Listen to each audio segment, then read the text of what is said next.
Hare Krishna. Oh, now it is audible. Alright.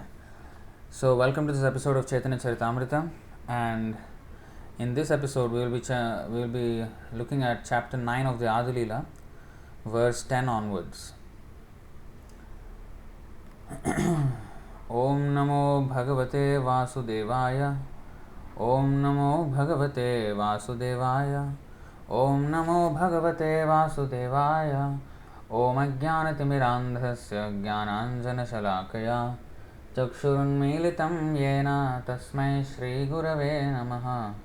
Shri Chaitanya Manobhishtam Sthapitam Yena Bhutale Swayam Rupah Kadamahyam Dadati Swapadantikam Vandeham Shri Guru Shri Yutapadakamalam Shri Gurun Vaishnavamscha Shri Rupam Sagrajatam Sahagana Raghunathanvitam Tam Sajivam Sadvaitam Savadhutam Parijana Sahitam Krishna Chaitanya Devam Shri Radha Krishna Padan Sahagana Lalita Shri Vishakhanvitamscha He Krishna Karuna Sindho Dinabandho Jagatpate Gopesha Gopika Kanta Radha Kanta Namostute Tapta Kanchana Gaurangi Radhe Vrindavaneshwari Vrishabhanu Sute Devi Pranamami Hari Priye Vancha Kalpatarubhyascha Kripa Sindhubhya Evacha Patitanam Pavanebhyo Vaishnavebhyo Namo Namaha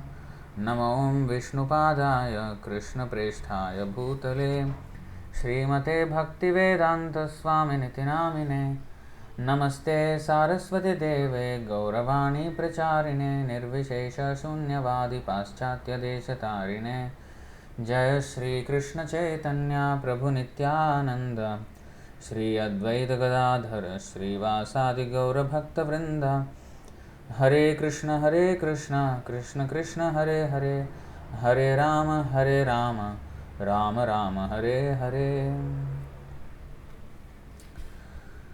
So, apologize for the delay in starting this session, and for those who have joined, please invite the others because they might not be used to this timing. It's quite late today. Alright, so Chaitanya Charitamrita, Adi Leela, Chapter 9, verse 10. Jaya Shri Madhav Puri Krishna Premapur Bhakti Kalpatarur Teho Prathama Ankur. Now we have seen this verse in the last session, but we will go through this again anyway, because this is a start of like a section in this chapter. All glories to Shri Madhavendra Puri, the storehouse of all devotional service unto Krishna. He is a desired tree of devotional service, and it is in him that the seed of devotional service first fructified. Purport: Shri Madhavendra Puri, also known as Shri Madhav Puri, belonged to the disciplic succession from Madhvacharya and was a greatly celebrated sannyasi. Shri Chaitanya Mahaprabhu was the third disciplic descendant from Shri Madhavendra Puri. The process of worship in the disciplic succession of Madhvacharya was full of ritualistic ceremonies and with hardly a sign of love of Godhead. Shri Madhavendra Puri was the first person in that disciplic succession to exhibit the symptoms of love of Godhead, and the first to write a poem beginning with the words Ai Deena Dayardra Natha, O Supremely Merciful Personality of Godhead. In that poem is the seed of Chaitanya Mahaprabhu's cultivation of love of Godhead. I think we have seen this before, but I'll show you again. I think Madhya Leela 834. This is a very, very beautiful verse composed by Madhavendra Puri. And in fact, I don't know where I have read.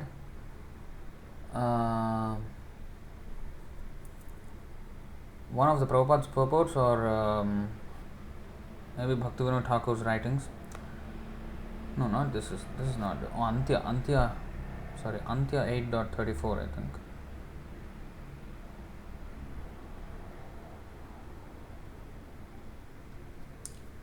So this is the verse. Ai Dina Dayardranatha hai Mathuranatha kadavalokyase Hridayam Tvadaloka Kataram Dayita Bhramyate Kim Karomyaham. This, so what I have read in that place, whether it's Prabhupada's purport or whether it's Bhaktivinoda Thakur's writing or something, so this verse has very, very, very deep meaning, and that's why it is said that is the seed. This verse is the seed of the love of Godhead. Ai Dina Dayardra, O my Lord, O most merciful Master, O Master of Mathura, when shall I see you again? Because of my not seeing you, my agitated heart has become unsteady. O most beloved one, what shall I do now? So, many things in this verse. Firstly,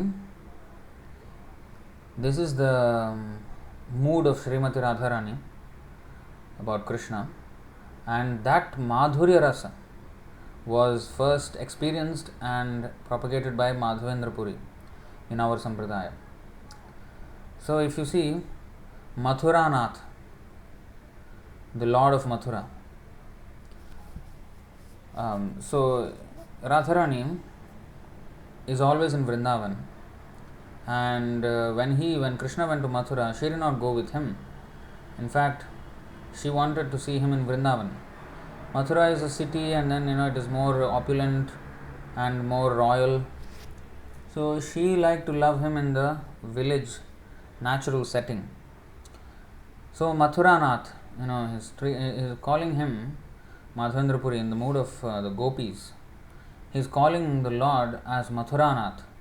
Now you have become the Lord of Mathura. When shall I see you? Now you are no more Vrindavan, the Lord of Vrindavan. You have become the Lord of Mathura now. You are busy there. Lord means, you have a lot of engagements there. So, but you are very merciful. When will you show yourself to me? Kadavalokyase, when shall I see you? Hridayam tvadaloka kataram daita bhramyati kim karomyaham. This is the madness of separation. Vipralambha seva, Vipralambha bhava. The ecstasy of separation, which Chaitanya Mahaprabhu also embodied. And he said that this is the highest, even in Madhurya Ras, even in Parakiya Madhurya Ras. This Vipralambha bhava is the highest. There is nothing greater than this.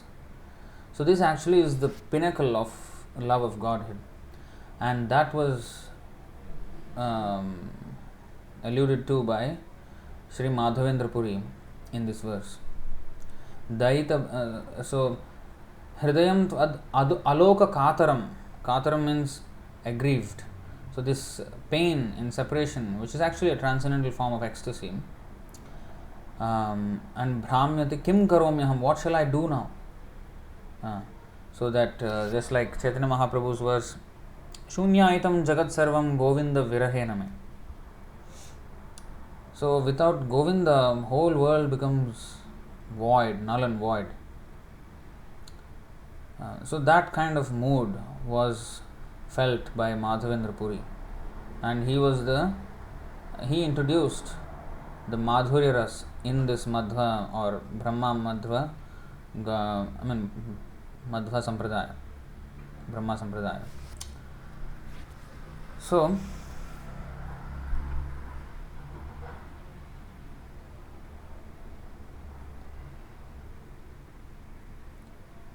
So in that poem is the seed of Chaitanya Mahaprabhu's cultivation of love of Godhead. So the Madhavendra Puri is a storehouse of all devotional service unto Kṛṣṇa. Now, next verse. Shri Ishwar Puri Rupe Ankur Pushta Hoila Apane Chaitanya Mali Skandha Upajila. The seed of devotional service next fructified in the form of Shri Ishwar Puri, who is the disciple of Madhavendra Puri. And then the gardener himself, Chaitanya Mahaprabhu, became the main trunk of the tree of devotional service. So, purport. Srila Bhaktisiddhanta Saraswati Thakur writes in his Anubhashya. Anubhashya means Bhaktisiddhanta Saraswati Thakur's commentary on the Chaitanya Charitamrita. He titled it as Anubhashya. Sri Ishwar Puri was a resident of Kumarhat, where there is now a railroad station known as Kamarhatta. Nearby there is another station named Halisahar, which belongs to the Eastern Railway. This railway runs from the eastern section of Calcutta. So you may find this kind of descriptions by Bhaktisiddhanta Saraswati Thakur quite often in his Anubhashya, Chaitanya Charitamrita commentary. Why? How does it matter whether there is a rail station or something? Because this is very important, because he is setting a record, a geographical record of where these things are, because his father was the one who found or discovered the birth site of Chaitanya Mahaprabhu, and it took him great difficulty. It took a lot of effort to find that, because there was no proper records being kept of the location of where it is, and everybody was. There was one part of Navadvip where they are saying this is the actual part where Chaitanya Mahaprabhu was born, and in that way they were all cheating. So there was no proper records. So that is why, for future reference, for us, this would have probably been written about 100 something years ago, this Anubhashya. Now in 100 plus years, 120 years, maybe there's not much of a change in the railway stations and all that. But this movement is supposed to last for 10,000 years. So when Acharyas write something, sometimes it may sound like very, what is the significance of this? But they are looking into, they're taking into account the future and how, names may change, nomenclature may change, and everything may change in the future for whatever reason. So for tracing back into the history, so these records will be very valuable at the time. So with those things in mind, these were written by Srila Bhaktisiddhanta Saraswati Thakur. So therefore we should not treat it like okay, that's not very philosophical explanation, okay, some railway station and whatever. No. We should understand the significance, why Bhaktisiddhanta Saraswati Thakur would take that effort to write that. Why is it so important that he had to write that? So Ishwar Puri appeared in a Brahman family and was the most beloved disciple of Srila Madhavendra Puri. In the last portion of Sri Chaitanya Charitamrita, Antilila 8.28 through 31, it is stated, Ishwar Puri Gosai Kore Shripad Sevan Swahaste Korenu Mala Mutradi Marjan Nirantar Kṛṣṇa Naam Karai Smaran Kṛṣṇa Naam Kṛṣṇa Lila Shunayan Anukshan Tushtahaya Puri Tare Koila Alingan Varadila Kṛṣṇe Tomar Hauka Premadhan Shay Hoite Shri Ishwar Puri Premer Sagar. Very nice, very nicely explained here. What made him very qualified? What made Ishwar Puri very qualified to be Acharya? At the last stage of his life, Sri Madhavendra Puri became an invalid and was completely unable to move. And Ishwar Puri so completely engaged himself in his service that he personally cleaned up his stool and urine, always chanting the Hare Krishna Mahamantra and reminding Sri Madhavendra Puri about the pastimes of Lord Krishna in the last stage of his life. Ishwar Puri gave the best service among his disciples. Thus Madhavendra Puri, being very pleased with him, blessed him, saying, My dear boy, I can only pray to Krishna that he will be pleased with you. Thus Ishwar Puri, by the grace of his spiritual master Sri Madhavendra Puri, became a great devotee in the ocean of love of Godhead. See how significant this is.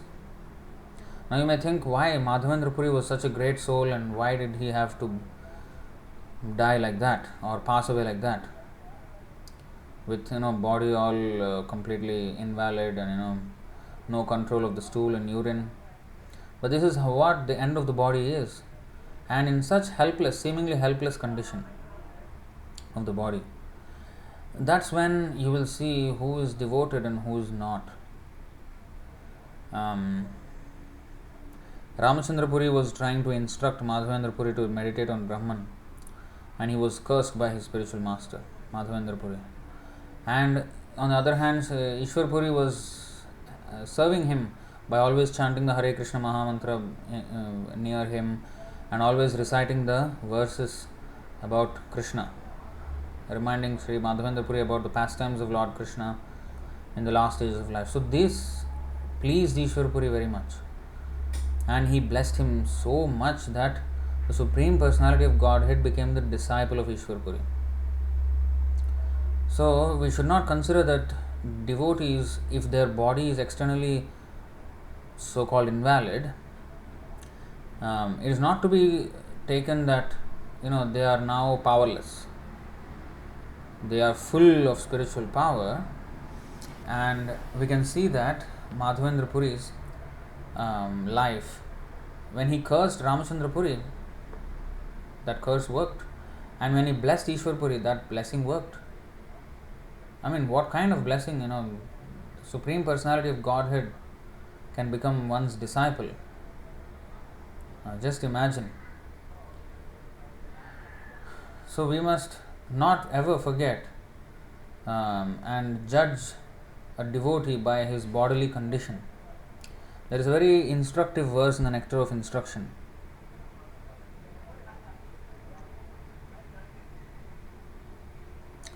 दृष्टैः स्वभावजनितैर्वपुषश्च दोषैर् न प्राकृतत्वमिह भक्तजनस्य पश्येत् गङ्गाम्भसां न खलु बुद्बुदफेन पङ्कैर् ब्रह्मद्रवत्वमपगच्छति नीरधर्मैः. This is a very important verse we should remember. Being situated in his original Krishna conscious position, a pure devotee does not identify with the body. Such a devotee should not be seen from a materialistic point of view. Indeed, one should overlook a devotee as having a body born in a low family, a body with a bad complexion, a deformed body, or a diseased or infirm body. According to ordinary vision, such imperfections may seem prominent in the body of a pure devotee. But despite such seeming defects, the body of a pure devotee cannot be polluted. It is exactly like the waters of the Ganges or the Ganga, which sometimes during the rainy season are full of bubbles, foam and mud. The Ganges waters do not become polluted. Those who are advanced in spiritual understanding will bathe in the Ganges without considering the condition of the water. So this is how we have to understand the body of a devotee. His spiritual power does not diminish by such condition.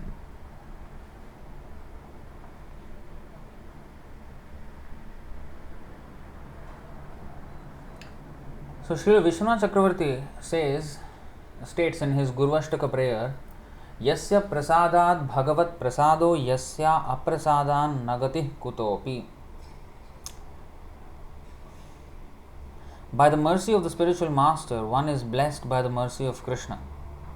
Without the grace of the spiritual master, one cannot make any advancement. It is by the mercy of the spiritual master that one becomes perfect, as vividly exemplified here. A Vaishnava is always protected by the Supreme Personality of Godhead, but if he appears to be an invalid, this gives a chance to his disciples to serve him. Now, this is an important point. A Vaishnava is always protected by the Supreme Personality of Godhead, but if he appears to be an invalid, this gives a chance to his disciples to serve him. So it's actually a blessing for the disciple because he can very attentively serve. So, as His Grace Sundar Prabhu is going to go through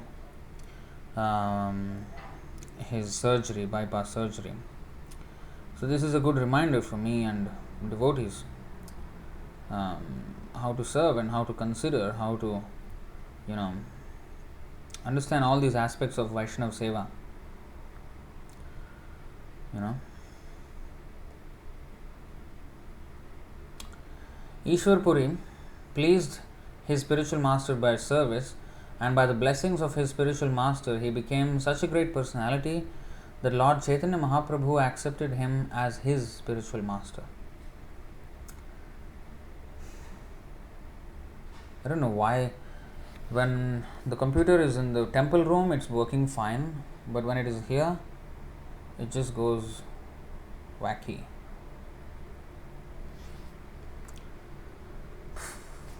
I don't know what to do. So anyway, I'll just continue. I can't do much about it. Sorry. Srila Ishwar Puri was the spiritual master of Sri Chaitanya Mahaprabhu, but before initiating Lord Chaitanya, he went to Navadvip and lived for a few months in the house of Gopinath Acharya. At that time, Lord Chaitanya became acquainted with him, and it is understood that he served Sri Chaitanya Mahaprabhu by reciting his book Kṛṣṇa Leelamrita.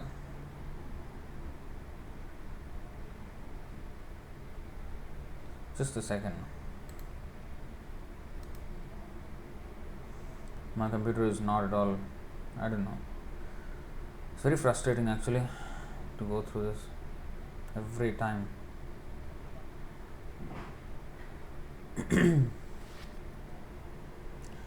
At that time, Lord Chaitanya became acquainted with him, and it is understood that he served Sri Chaitanya Mahaprabhu by reciting his book Kṛṣṇa Leelamrita. So it was written by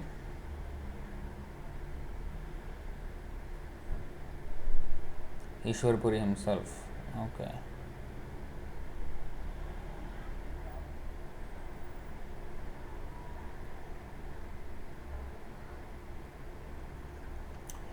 So this is explained in the Sri Chaitanya Bhagavat, Adikhanda, chapter 11. So, I am not aware of this incident, but this appears to be. To teach others by example how to be a faithful disciple of one's spiritual master, Sri Chaitanya Mahaprabhu, the Supreme Personality of Godhead, visited the birthplace of Ishwar Puri at Kumarahat and collected some earth from his birth site. This he kept very carefully, and he used to eat a small portion of it daily. This is stated in the Chaitanya Bhagavat, Adikhanda, chapter 17. It has now become customary for devotees following the example of Sri Chaitanya Mahaprabhu to go there and collect some earth from that place. Interesting.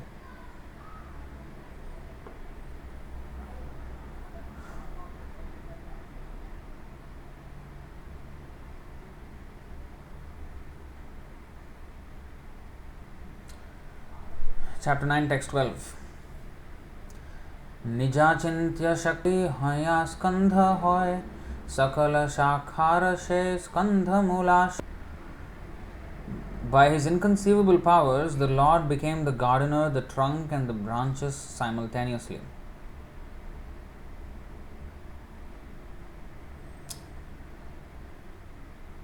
Paramananda Puri Aru Keshav Bharati, Brahmananda Puri Aru Brahmananda Bharati, Vishnu Puri Keshav Puri Puri Krishnananda, Shri Narsimha Tirtha Aru Puri Sukhananda, Einavamula Nikasila Vriksha, Einavamula Nikasila Vriksha Mule, Einavamule Vriksha Korila Nischale. So Divya Mata is asking, should we collect earth from Srila Prabhupada's birth site and eat small portion of it daily? Definitely it suggests so.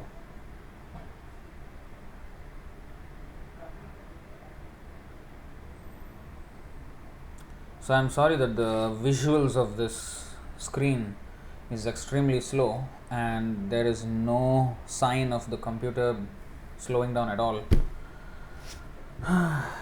And cooling itself, I don't know. I've just given up on it. I don't know what to do with this computer. So I'll just go on. I hope the audio is clear though. But there's no sync at all. And especially later on when we do wisdom bites from these lectures, there's probably no way of doing it because it is so horrible, the quality, and the sync is totally off. So it's actually a problem.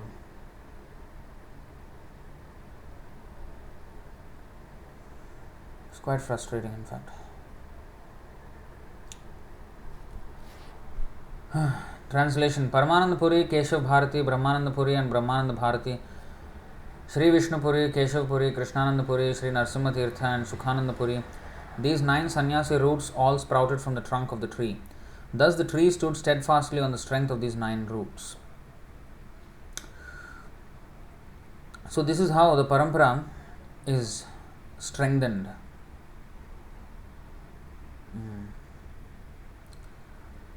It is a parampara or a movement, our Krishna consciousness movement, is strengthened by devotees becoming themselves strong. So if we have strong devotees, many of the strong devotees like this, then the movement, the tree, this movement is like a tree, right? Urdhvamulam madha shakham. So the what is that? Parampara is, the root is Krishna from the top, and then it branches out, so many disciples like that. And chandamsi yasya parnani yastam vedasa vedavit. So the Vedic mantras are the leaves of the tree, and these branches are the these acharyas and everything. Of course, in the Bhagavad Gita it is attributed to the tree of work, but the parampara, the sampradaya also the similar mechanism. Now the movement is based, was strongly situated on the root of these exalted devotees. So our Krishna consciousness movement also should have devotees who become strong. You see? So we have to become strong devotees ourselves, and then our movement can flourish. It's not that the temples, the structure of the temples does anything.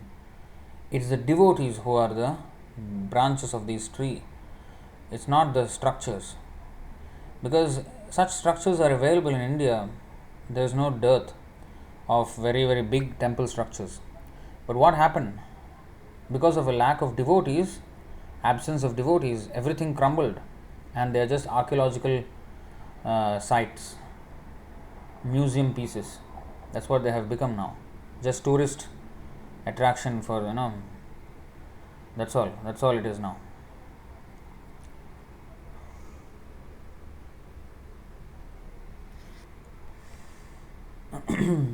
So anyway, this is how we have to conduct ourselves.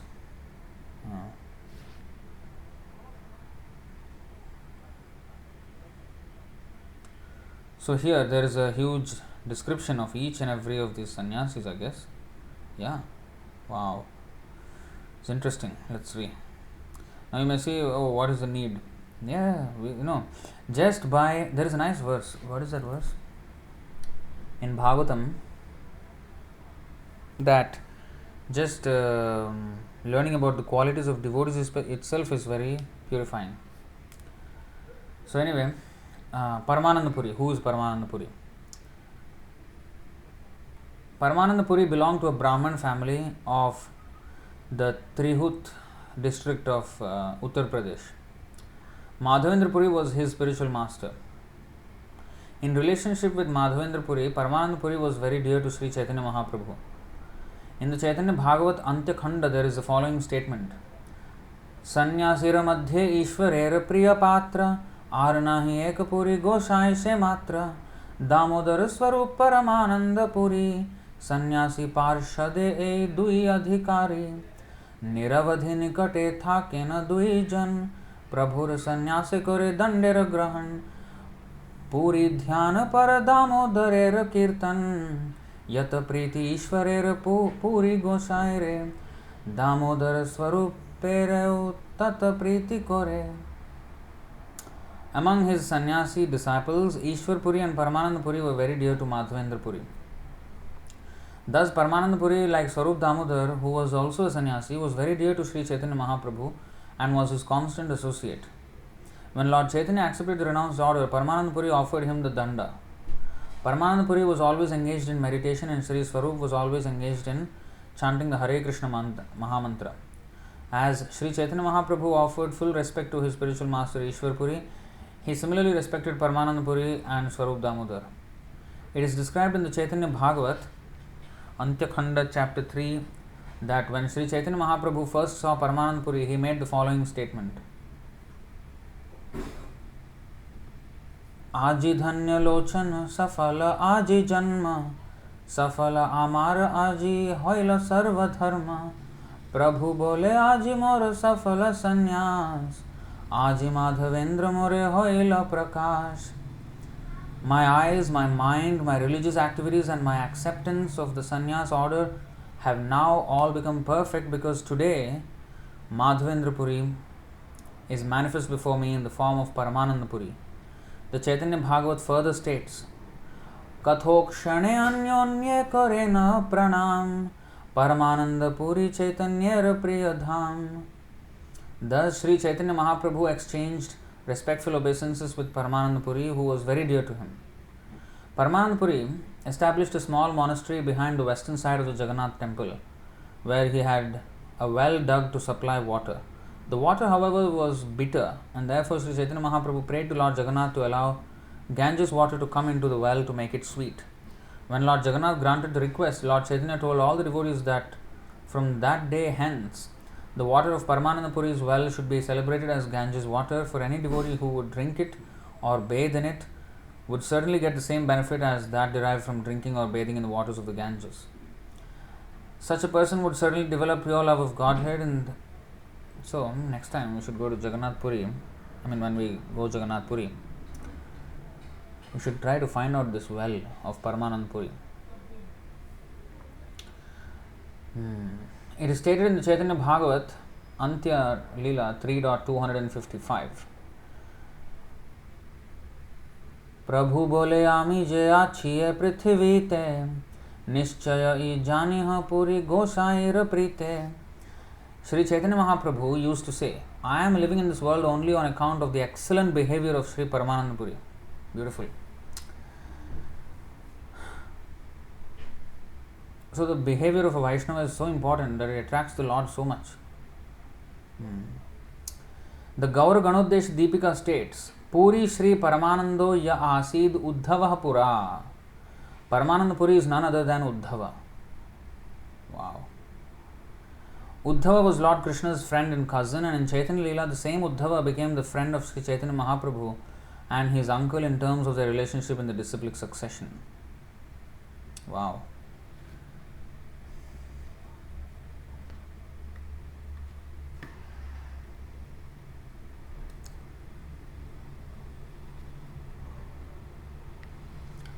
Divya Mataji is asking, does Puri mean any title just like Acharya or Prabhupada? I'm guessing so, I do not know. Keshav Bharati. Keshav Bharati. The Saraswati, Bharati and Puri Sampradayas belong to the Sringeri Mutt in South India. Okay, yes, this is the answer. So the Puri is a title of sannyasi, and Bharati and Saraswati. There are 10 titles of sannyasis, and among them Bharati was, I think, the highest. I think no, Bharati is a lower one, something like that. So Saraswati is the highest, Saraswat. So Saraswati, Bharati and Puri Sampradayas belong to the Sringeri Mutt in South India, and Sri Keshav Bharati, who at that time was situated in a monastery in Kattva, belonged to the Bharati Sampradaya. According to some authoritative opinions, although Keshav Bharati belonged to the Shankara Sampradaya, he had formerly been initiated by a Vaishnava. He is said to have been a Vaishnava on account of having been initiated by Madhavendra Puri. For some say that he took sannyas from Madhavendra Puri. The temple and deity worship started by Keshav Bharati are still existing in the village known as Khatundi, which is under the postal jurisdiction of Kadara in the district of Burdwan. According to the managers of that mutt, the priests are descendants of Keshav Bharati, the worshippers of the deity are descendants of the sons of Keshav Bharati. In his householder life, he had two sons, Nishapati and Ushapati, and a Brahmana of the name Sri Nakadichandra Vidyaratna. Vidyaratna, who was a member of the family of Nishapati, was the priest in charge at the time that Sri Bhaktisiddhanta Saraswati visited this temple. Again, these are all seemingly, detail which may not be very useful philosophically, right? But no, these are important because the places of pilgrimage have to be restored and preserved, and these details will be a good record and again help us trace back these things. And when we go Tirth Yatra, we can actually kind of note all these things and keep a notebook like that. I haven't done so certainly, but this is one thing I want to do. So whenever I see this kind of thing that some place and Bhaktisiddhanta Saraswati Thakur like describes the railway station and all of that, I just want to make a note of those places, pilgrimage sites, and in which location, in which state they fall into, and then see the map, Google map, and then see those stations, and then make these notes so that when we go next time, maybe we can make an effort to go to these places if we have the time. Certainly, if Bhaktisiddhanta Saraswati Thakur did something there, then he must have established some kind of a Paduka of Chaitanya Mahaprabhu there or something like that he would have done. So maybe it is good to visit these places.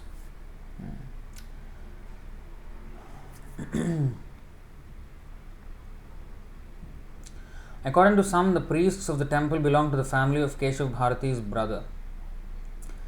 You see, so who is the family? I mean, who is the priests there and what are the descendants? Some background information of all of this is mentioned there. Still, another opinion is that they descend from Madhav Bharati, who was another disciple of Keshav Bharati's. Madhav Bharati's disciple Balabhadra, who also later became a sannyasi of the Bharati Sampradaya, had two sons in his family life named Madan and Gopal. Madan, whose family's surname was Bharati, lived in the village of Auriya, and Gopal, whose family's surname was Brahmachari, lived in the village of Denduda. There are still many living descendants of both families. In the Gaura Ganodesh Deepika it is said, Mathurayam Yajñasutram Pura Krishnaya yo munihim dadau Sandipani sobhud adya Keshava Bharati. Sandipani Muni, who formerly offered the sacred thread to Krishna and Balaram, later became Keshav Bharati. So it was not Ishwarapuri who was Sandipani Muni. Okay, it is Keshav Bharati. It is he who offered sannyas to Sri Chaitanya Mahaprabhu. There is another statement about Keshav Bharati from the Gaura Ganodesha Deepika. This Gaura Ganodesha Deepika is a book, as I many times explained, by Kavi Karnapur, who is the third son of Shivananda Sena, who was a great devotee of Nityananda Prabhu. And he had three sons, and the third son is Kavi Karnapur, and he is the one who wrote this Gaura Ganodesha Deepika, which has information of all the associates of Chaitanya Mahaprabhu and their positions in Krishna Leela. Who are they in Krishna Leela, and what form they have taken in Chaitanya Leela.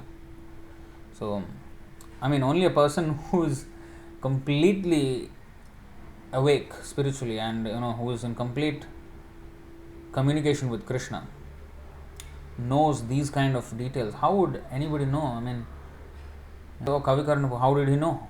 Well, only Krishna knows these things, right? Who was who in the previous life. Like the classic example is the Jay and Vijay, the three lives that they took, and also King Bharat, when he was the king and then he became a deer and then he became a Brahman son, Jada Bharat. So who would know this journey of this one king in three lives? Who would know? Only Krishna would know, because he is Paramatma. Nobody else would know.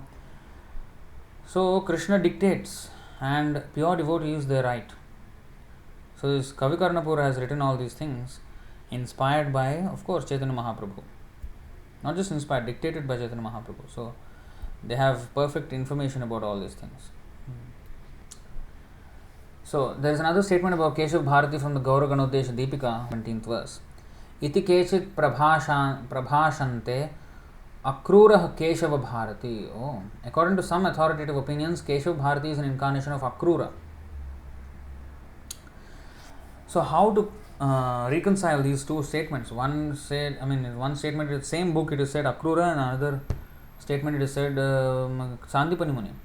So, sometimes a personality can be an expansion of two different personalities. That is also possible.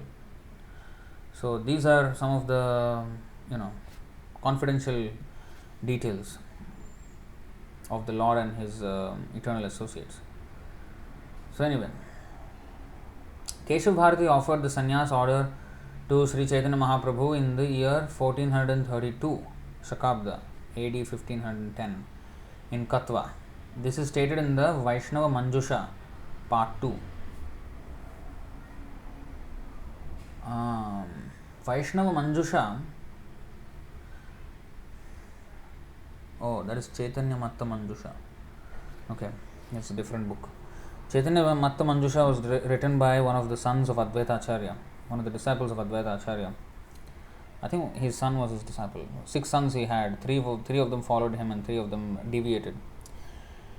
So one of the disciples wrote Chaitanya Matta Manjusha, and in that there is that famous verse, Aradhyo Bhagavan Vrajesha Tanayas Tadhama Vrindavanam Ramya Kachidupasana Vrajavadhu Vargena Ya Kalpita Srimad Bhagavatam Pramanamamalam Prema Pumartho Mahan Sri Chaitanya Mahaprabhor Matamidam Tatradarana Para.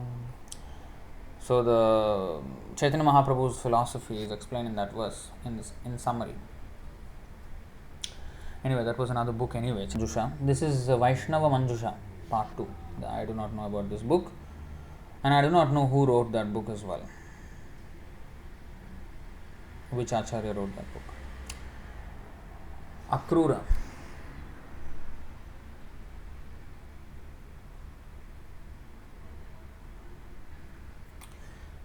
Because you see, Akrura took Kṛṣṇa from Vrindavan to Mathura. And he caused great distress to the Vrindavan Vasis. And the gopis called him Krura. Krura means cruel. Akrura means not cruel. Very opposite of cruel. Very kind. So gopis said, his name is Akrura, but he's actually very Krura, very cruel.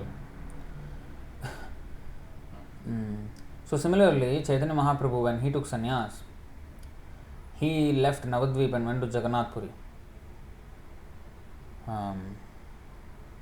So it was a similar incident where the Navadvip Vasis, they felt the separation of Chaitanya Mahaprabhu from their association, because in his childhood he was there, and there is no difference between Vrindavan and Navadvip. So I can understand why he may be Akrura as well, because that kind of action is similar. If you see the associates, like Paramananda Puri was Uddhava.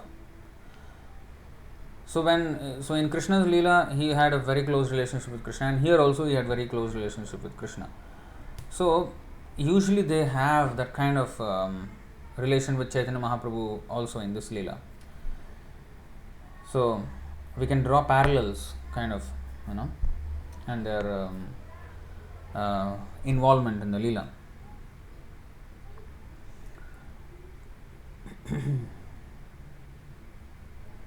Like Sachimata is Yashoda Maya. So like that, mother and mother here also. So like that. Some of them were a little bit different, but this is something which we have seen similar roles in both the Leelas, kind of. Brahmananda Puri. Sri Brahmananda Puri was one of the associates of Sri Chaitanya Mahaprabhu while he was performing Kirtan in Navadvip. And he also joined Lord Chaitanya in Jagannath Puri. We may note in this connection that the name Brahmananda is accepted not only by Mayavadi sannyasis but by Vaishnava sannyasis also. One of our foolish god brothers criticized our sannyasi Brahmananda Swami saying that this was a Mayavadi name. He's directly roasting his so-called god brother, Srila Prabhupada. Srila Prabhupada is roasting his god brother here. So one of the disciples of Prabhupada was Brahmananda Swami, the big size Swami. One of Prabhupada's god brothers said that, this is Mayavadi name. So the foolish man did not know that Brahmananda does not always refer to the impersonal Brahman. Parabrahman, the supreme Brahman, is Kṛṣṇa. A devotee of Kṛṣṇa can therefore also be called Brahmananda. This is evident from the fact that Brahmananda Puri was one of the chief sannyasi associates of Lord Chaitanya Mahaprabhu. So there's not much information about Brahmananda Puri, but there is a nice roast of a god brother by Prabhupada. And of course a nice meaning there. So Brahmananda Bharati went to see Sri Krishna Chaitanya Mahaprabhu at Jagannath Dham. At that time he used to wear only a deer skin to cover himself. And Sri Chaitanya Mahaprabhu indirectly indicated that he did not like this deer skin covering. Brahmananda Bharati therefore gave it up and accepted a loincloth of saffron color as used by Vaishnava sannyasis. For some time he lived with Sri Chaitanya Mahaprabhu at Jagannath Puri.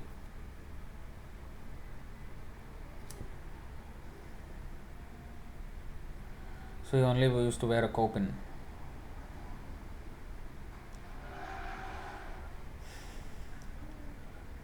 Madhyamula Paramananda Puri Mahadhir Ashtadike Ashtamula Vriksha Kailasthir. With the sober and grave Paramananda Puri as the central root, with the sober and grave Paramananda Puri as the central root and the other 8 roots in the 8 directions, the tree of Sri Chaitanya Mahaprabhu stood firmly. The roots of a tree, there is one central root that goes directly down, and then there are other roots which go, branching out like that. So Paramananda Puri is considered the central root of Chaitanya Mahaprabhu's tree. Skandhera upare baho shakha upajila upari shakha asankhya ila. From the trunk grew many branches, and above them innumerable others. That means many disciples, many devotees. This is how the tree grew. Visha shakha kare eka mandal maha shakha chaila brahmanda sakal. Thus the branches of the Chaitanya tree formed a cluster or society with great branches covering all the universe. Purport: Our International Society for Krishna Consciousness is one of the branches of the Chaitanya tree.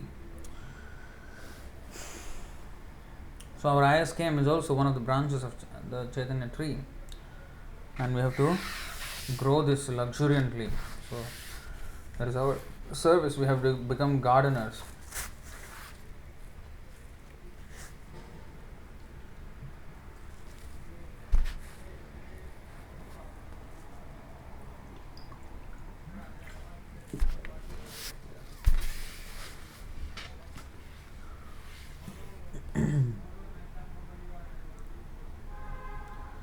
एक शाखा ते उपशाखा शत जत उपजिल शाखा के गणिबे कत. From each branch grew many hundreds of sub branches. No one can count how many branches thus grew. मुख्य शाखा गणेर नाम अगणन आगे तो करीब सुन वृक्षेर वर्णन. I shall try to name the foremost of the innumerable branches. Please hear the description of the Chaitanya tree. So sometimes the gurus in ISKCON, so-called gurus, not authorized by Srila Prabhupada though, but they claim that, you see, so much description is given about parampara, that there has to be branch, there has to be more and more branches in each branch. But these Ritviks are, stopping the branch and cutting all the branch, pruning the tree of Chaitanya Mahaprabhu. But that is not a fact. Who is pruning the tree? They are pruning the tree. If you see the 12th chapter, Prabhupada explains that, actually in the Chaitanya Charitamrita itself, the explanation is there, that some branches may be cut away from the tree and they may resemble a branch for the time being, with green leaves and everything as if it's alive, but actually it's dead. and eventually it will just die off. All the leaves will become dry. So, it is not that you must have gurus and that's how the branches will grow. No. The knowledge, more and more people have to become devotees and they have to take shelter of a pure devotee message, the message of the pure devotee. And that is possible with Prabhupada's books. So, what is the dearth in opportunity to become a devotee? By Srila Prabhupada's books, and of course, the temple, the devotees at the temple who are preaching and practicing the teachings of Srila Prabhupada. So in this way there are already many branches, right? Even in our ISKM, we have many branches, but the center is Prabhupada. But if we keep a conditioned soul in the center, so-called guru who is not authorized, then it will fail. Then it is like a disconnected branch, a broken branch.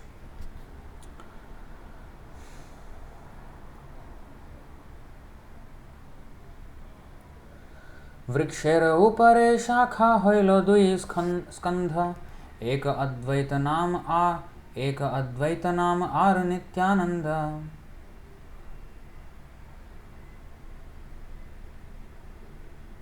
At the top of the tree, the trunk branched into two. One trunk was named Sri Advaita Prabhu and the other Sri Nityananda Prabhu. Shaidu iskandhe bahu shakha upajila tara upashakha gane jagat chaila.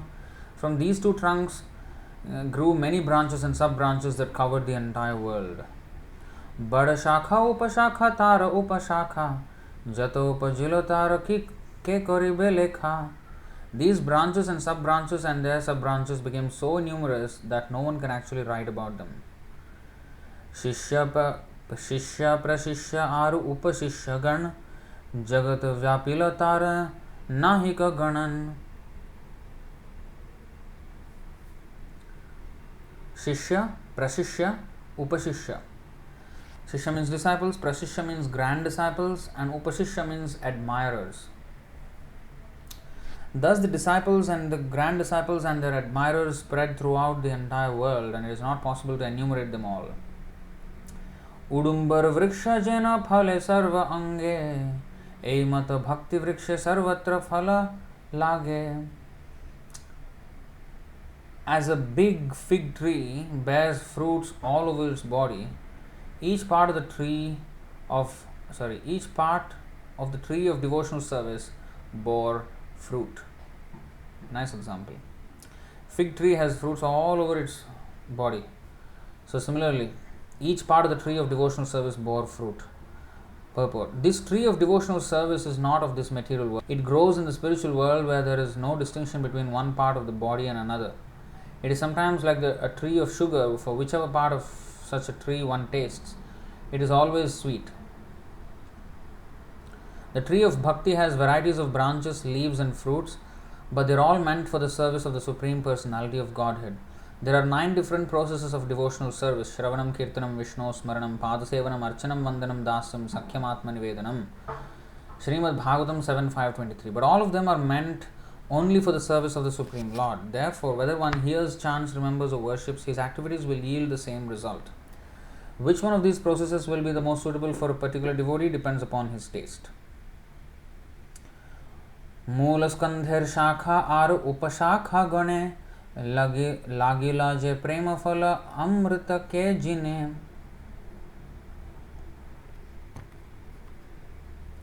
Since Sri Kṛṣṇa Chaitanya Mahaprabhu was the original trunk, the taste of the fruits that grew on the branches and sub-branches surpassed the taste of nectar.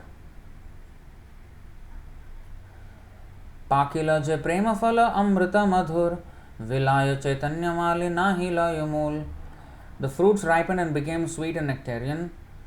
The gardener Sri Chaitanya Mahaprabhu distributed them without asking any price. So, Chaitanya Mahaprabhu is asking without asking any price means he is not even asking to surrender, just giving them free. Krishna asked us to surrender. Sarva dharman parityajya mamekam sharanam vraja aham tvam sarva papebhyo mokshayishyami masucha. So you surrender unto me, I will deliver you from all sinful reactions. Now here Chaitanya Mahaprabhu, whether you surrender or don't surrender, you take this Harinam and you will get all, not only free from sinful life, but also love of Godhead, which is way more than just moksha ishyami, moksha.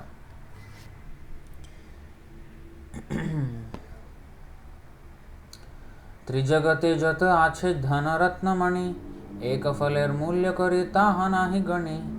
All the wealth in the three worlds cannot equal the value of one such nectarian fruit of devotional service. Beautiful. मागे वाना मागे के हो पात्र वा अपात्र इहार विचार नाहि जाने देय मात्र. This is actually a very nice verse. मागे वाना मागे के हो पात्र वा अपात्र इहार विचार नाहि जाने देय मात्र. Not considering who asked for it and who did not, nor who was fit and who unfit to receive it, Chaitanya Mahaprabhu distributed the fruit of devotional service.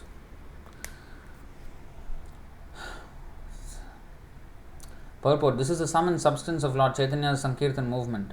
There is no distinction made between those who are fit and those who are not fit to hear or take part in the Sankirtan movement.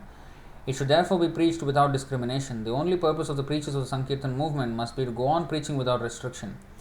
That is the way in which Sri Chaitanya Mahaprabhu introduced the Sankirtan movement to the world.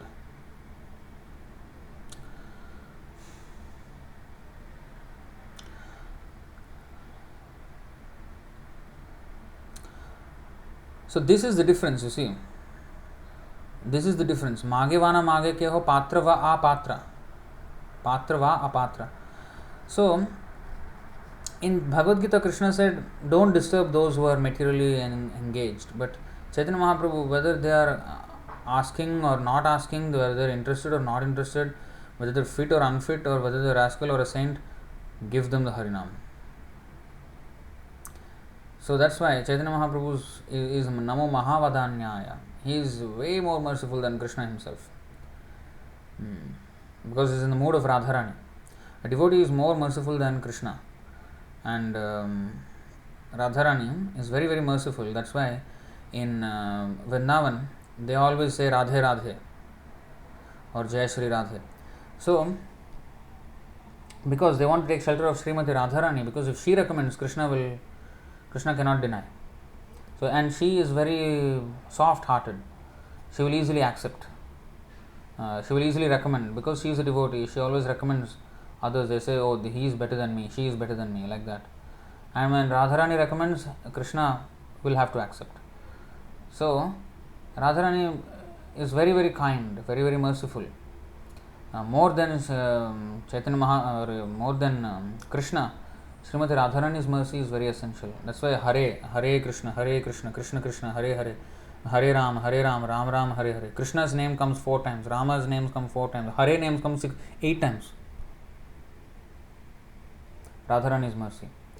So,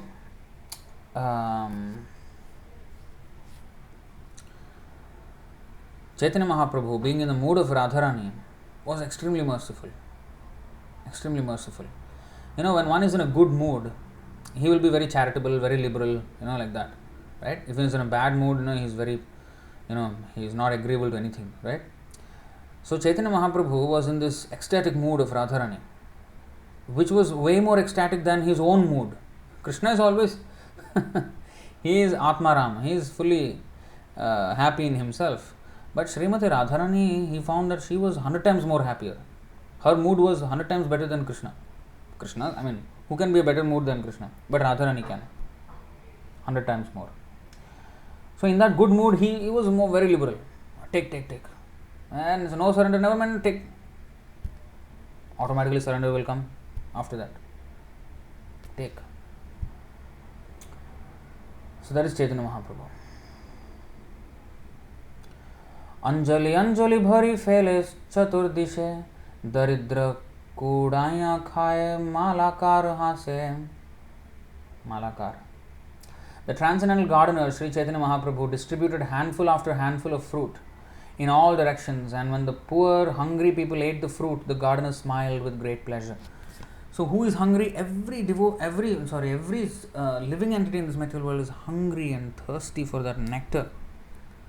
Anandamayo bhyasat. We are all hankering after this ananda. And the love of Godhead will only that will actually satisfy our thirst for this happiness. And therefore, distributing that fruit is the greatest charitable activity. And when people actually take to it and become happy, Chaitanya Mahaprabhu becomes very, very happy. So that's why if we preach, then it makes Chaitanya Mahaprabhu very happy. We have to preach. We have to reach out, distribute books. That books distribution has to go on. Everywhere. Jare dekha tare kaho Kṛṣṇa upadesh. Everywhere we go, whomever we see, we have to instruct them about Kṛṣṇa. Malakar kahe shuna vriksha parivar, mula shakha upashakha yateka prakar. Lord Chaitanya thus addressed the multifarious varieties of branches and sub-branches of the tree of devotional service. Alaukika vriksha kore sarvendriya karma, sthavaraha iyadhare jangamera dharma. Since the tree of devotional service is transcendental, every one of its parts can perform the action of all the others. Although a tree is supposed to be immovable, this tree nevertheless moves. Purport. It is our experience in the material world that trees stand in one place.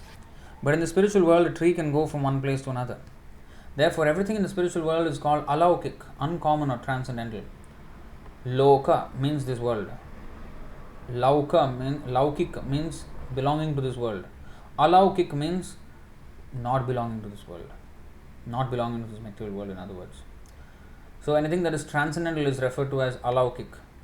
And anything that is mundane is usually mentioned as laukik. Therefore, everything in the spiritual world is called alaukika, uncommon or transcendental. Another feature of such a tree is that it can act universally. In the material world, the roots of a tree go deep within the earth to gather food, but in the spiritual world, the twigs, branches and leaves of the upper portion of the tree can act like the roots. Evrikshera anga hoy sabachsa chetan, badiya vyapila sabe sakala bhuvan. All the parts of this tree are spiritually cognizant, and thus as they grow, they spread all over the world. Ekala mala karami kaha kaha jabo, ekala va koto phala padiya vilabo. I am the only gardener. How many places can I go? How many fruits can I pick and distribute? Chaitanya Mahaprabhu Ekoyo bahunam vidadhati kaman.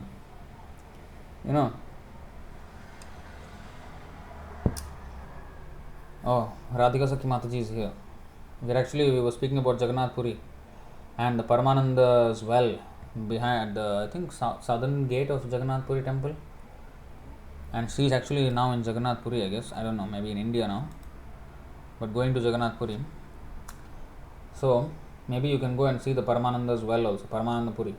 Just now we were discussing about it in the Jagannath Puri. So, Chaitanya Mahaprabhu is saying like this, I am the only gardener, how can I go, how many fruits can I pick and distribute? Now, he is Vishwambhar. He maintains the entire universe with love of Godhead. And Eko Bahunam Yo Vidadhati Kaman, he is one gardener or one supplier who is supplying the needs of every other living entity in existence, both spiritual and material worlds. But he is saying this seemingly helpless because he is giving us a chance to serve him. I am the only gardener, how many places can I go? Kaha kaha jabo? Ekala mala ka rame kaha kaha jabo? Ekala va kata phala padiya vilabo. Ekala va koto phala padiya vilabo. So very, very nicely, he's Prabhupada, once one Indian man asked him, I think that Dr. Patel or something, he asked him, Chaitanya Mahaprabhu is God, why didn't he Why did he say Prithivite Achitata Nagradigram Sarvatta Prachar Hoibe? Hoibe Moranam. Hoibe means in the future. In the future, every town and village of this world will hear my name.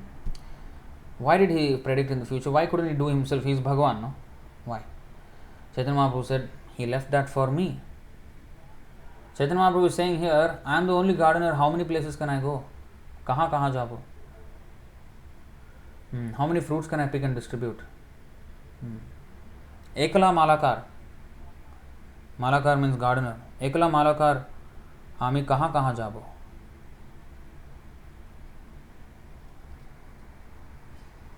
So, he is kind. He wants to glorify his devotee. It's not that he cannot go. He can go. Every place is in him, in fact. Damodar, the whole Vishwasya Dhamne. Tvadiyo Udarayatha Vishwasya Dhamne. Tvadiyo Udaraya Atha Vishwasya Dhamne. So, his belly is the abode of the entire universe. Where he needs to go? Nowhere. But when he says like this, he is getting ready to glorify his devotee.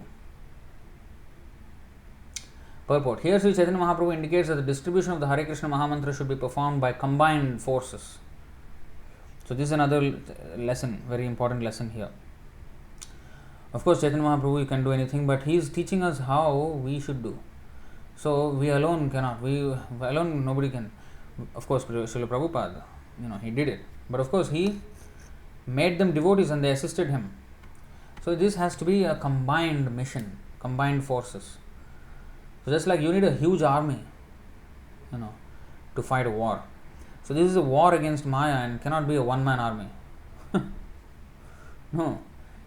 As many soldiers as possible should be recruited.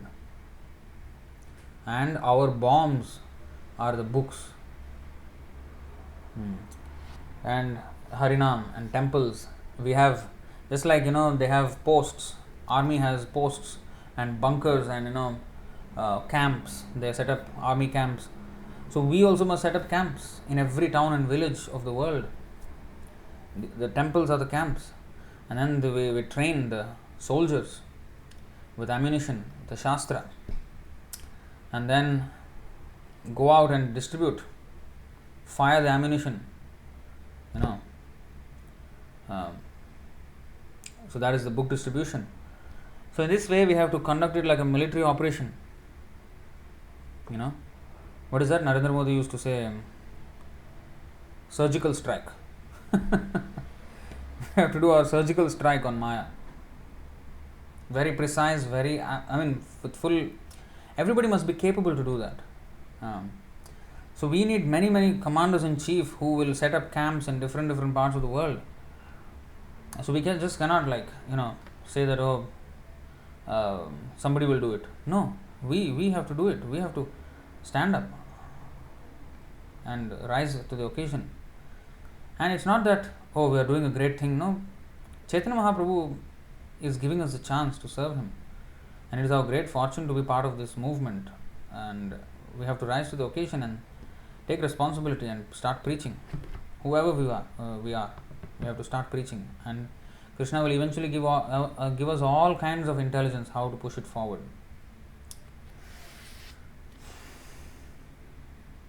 Although he is the Supreme Personality of Godhead, he laments, how can I act alone? How can I alone pick the fruit and distribute it all over the world? I need a huge operations, facility and operations, the staff. I need so much. This indicates that all classes of devotees should combine to distribute the Hare Krishna Mahamantra without consideration of time, place or situation. Whether it is war or whether it is whatever it is, you have to distribute. Our mission should be relentless. These wars, political, these things, these are all actually distractions of Maya to divert our attention to something seemingly very important. But actually they are not. Just like Bhaktisiddhanta Saraswati Thakur, when he first met Prabhupada was arguing with him, saying that, we should first, get independence. India should have independence, and then only we should start preaching, because until then, who will respect us? Bhaktisiddhanta Saraswati Thakur said, no, we should not. It doesn't depend on all of that. We should just preach. So, so it doesn't matter what is the political situation or this or that. It doesn't matter. We should do whatever we can and spread in whatever situation we may be caught in. We should be still spreading. We should adapt quickly and spread. Adapt quickly and spread. We cannot say, oh, it's all now different, the times have changed. No. If times have changed, or if something has changed in the mannerism and how information is broadcasted, we should adopt the new adhunik dharai. Adhunik means modern communication systems must be used. Prabhupada said in his song, modern communication system. That's why we have to be on top of whatever the communication systems that exist, and we have to be abreast with the technological advancement and see what we can use in Krishna's service to expand the movement even more. Social media is a huge thing now, so we have to leverage that and spread it as much as possible. But we should not just exist in cyberspace. Our real goal is to establish temples and train devotees and establish temples in their hearts. That is our real mission. We have to get on the ground. So this is a good broadcasting platform, just like radio, TV. These are all platforms to broadcast, but well and good, but we still need to have temples. So these are not replacements certainly, but a good way to broadcast.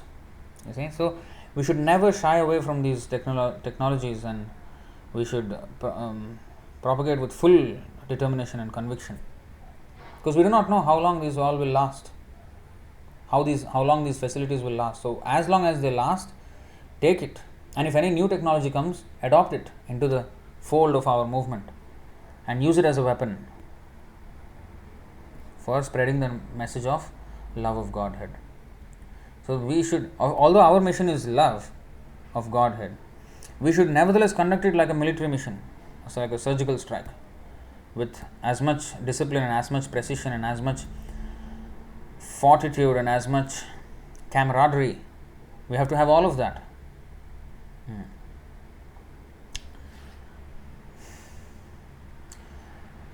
एकला उठाया दिते होए परिश्रम, केहो पाए केहो ना पाए केहो मने भ्रम.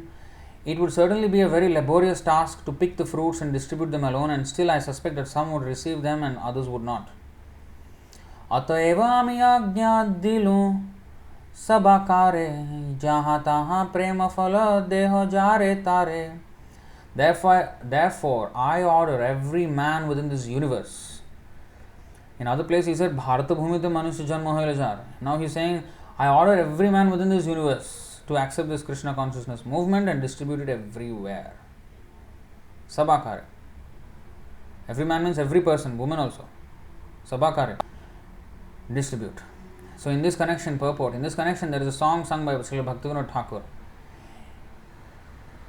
एने छी औषधि माया नाशिबार लागी, हरिनाम महामंत्र लाओ तुम्ही मागी. भक्ति विनोद प्रभु चरणे पड़िया, शे हरि नाम मंत्र लई लो मागिया. The Sankirtan movement has been introduced by Lord Chaitanya Mahaprabhu just to dispel the illusion of Maya, by which everyone in this material world thinks himself to be a product of matter and therefore to have many duties pertaining to the body. Actually, the living entity is not his material body, he is a spirit soul. He has a spiritual need to be eternally blissful and full of knowledge, but unfortunately he identifies himself with the body, sometimes as a human being, sometimes as an animal, sometimes a tree, sometimes an aquatic, sometimes a demigod, and so on. Thus, with every change of body, he develops a different type of consciousness with different types of activities and thus becomes increasingly entangled in material existence, transmigrating perpetually from one body to another. Under the spell of Maya or illusion, he does not consider the past or future, but is simply satisfied with the short lifespan that he has gotten for the present. To eradicate this illusion, Sri Chaitanya Mahaprabhu has brought the Sankirtan movement and he requests everyone to accept and distribute it. A person who is actually a follower of Sri Bhaktivinoda Thakur must immediately accept the request of Lord Chaitanya Mahaprabhu by offering respectful obeisances unto his lotus feet and thus beg from him the Hare Krishna Mahamantra. If one is fortunate enough to beg from the Lord this Hare Krishna Mahamantra, his life is successful. So this begging means to give the pure holy name. Begging for the pure holy name. Not this aparadh chanting, pure holy name. So we have to beg the Lord for this. So that should be the prayer when we are chanting. Ekala mala karami koto fala khabo nadiyawa e fala ar ki koribo. I am the only gardener. If I do not distribute these fruits, what shall I do with them? How many fruits can I alone eat? Purport. Lord Chaitanya Mahaprabhu produced so many fruits of devotional service that they must be distributed all over the world. Otherwise, how could he alone relish and taste each and every fruit? The original reason that Lord Sri Krishna descended as Sri Chaitanya Mahaprabhu was to understand Srimati Radharani's love for Krishna and to taste that love. The fruits of the tree of devotional service were innumerable, and therefore he wanted to distribute them unrestrictedly to everyone. Srila Rupa Goswami therefore writes, Anarpita charim chirat karunaya vatirnah kalo samarpayitumunnato jvalarasam svabhakti shriyam harihi purata sundara dyuti kadamba sandipitaha sada hridaya kandare spuratu vah shachinandana. There were many previous incarnations of the Supreme Personality of Godhead, but none were so generous, kind and magnanimous as Sri Chaitanya Mahaprabhu, for he distributed the most confidential aspect of devotional service, namely the conjugal love of Radha and Krishna. Therefore, Sri Rupa Goswami Prabhupada desires that Sri Chaitanya Mahaprabhu live perpetually in the hearts of all devotees, for thus they can understand and relish the loving affairs of Srimati Radharani and Krishna. How many times he is saying that, oh, I am alone. How can I distribute alone? That means he really wants us to preach. He is capable, but he is really wanting us to preach. Atma ichhamrite vriksha sinchi nirantar tahate asankhya phala vrikshero upar. By the power of the Supreme Personality of Godhead, water has been sprinkled all over the tree, and thus there are innumerable fruits of love of Godhead. Purport. God is unlimited and his desires are also unlimited. This example of unlimited fruits is factually appropriate even within the material context, for with the goodwill of the Supreme Personality of Godhead, there can be enough fruits, grain and other foodstuffs produced so that all the people in the world could not finish them, even if they ate 10 times their capacity. In this material world, there is actually no scarcity of anything but Krishna consciousness. If people become Krishna conscious by the transcendental will of the Supreme Personality of Godhead, there will be enough foodstuffs produced so that people will have no economic problems at all. One can very easily understand this fact. The production of fruits and flowers depends not upon our will, but upon the supreme will of the Personality of Godhead. If he is pleased, he can supply enough fruits, flowers, etc. But if people are atheistic and godless, then nature by his will restricts the supply of food. For example, in several provinces of India, especially Maharashtra, Uttar Pradesh and other adjoining states, there is sometimes a great scarcity of foodstuffs due to lack of rainfall. So-called scientists and economists cannot do anything about this. Therefore, to solve all problems, one must seek the goodwill of the Supreme Personality of Godhead by becoming Krishna conscious and worshipping him regularly in devotional service.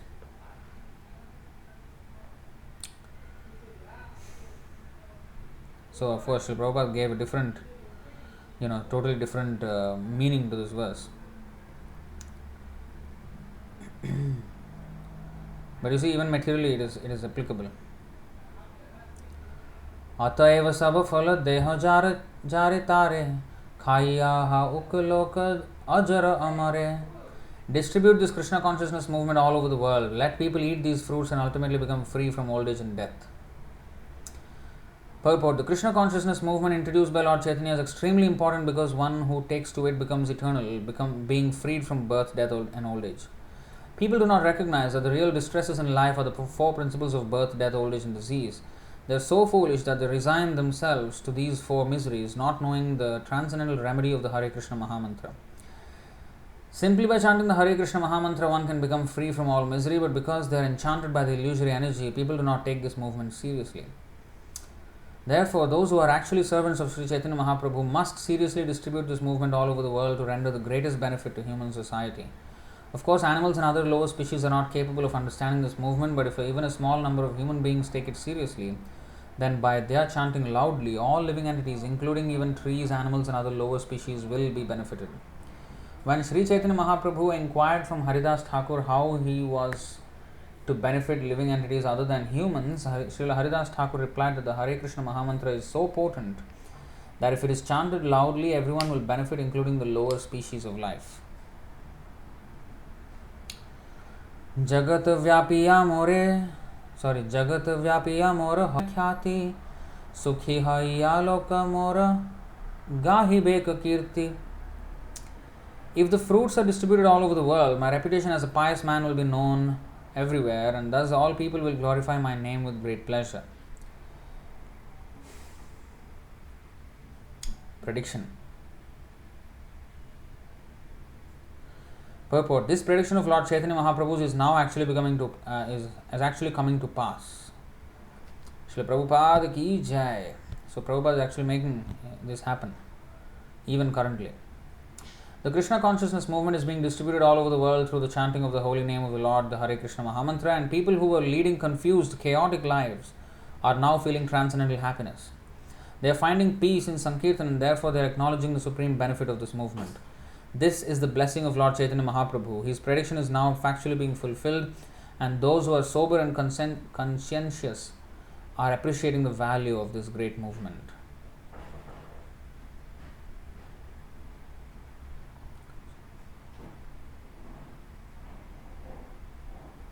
Conscientious, diligent, wishing to do one's work or duty well and thoroughly.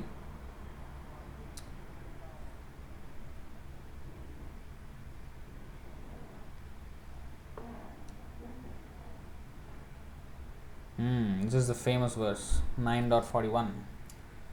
Bharat bhumite hoila manushya janma jar, janma sarthak kari karo para upakar.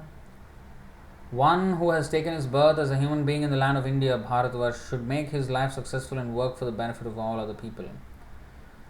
India has the answer to the world's problems. Nobody else. This Western civilization cannot answer the world's problems.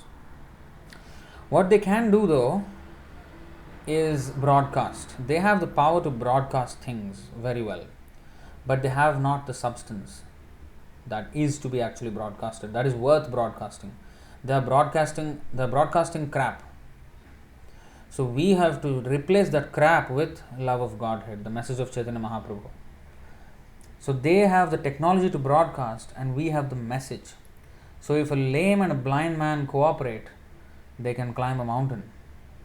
So if the lame man sits on the blind man, able blind man, or physically able blind man, then the lame man can give the direction and the blind man can walk with his strong feet. So the Western civilization is blind. They don't have any direction. Indians, we have direction thanks to Srila Prabhupada. And Indians, of course this movement is all over the world, but especially Indians, it is very innate in their culture. So if they can take it up easily and spread this movement all over the world, that is the greatest contribution of India. Now this Narendra Modi has come up with, make in India, make in India. Forget it. They are trying to ape the West. They are trying to learn all the technology of the West.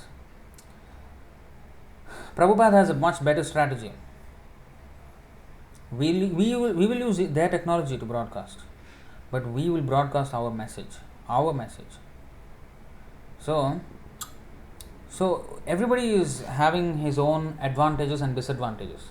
Now Indians are good at technology, of course, but India primarily is good at this message of Krishna, and they should focus more on their strengths than adopting another person's strength. Like 335 Bhagavad Gita in 1847. Swadharma. What is that?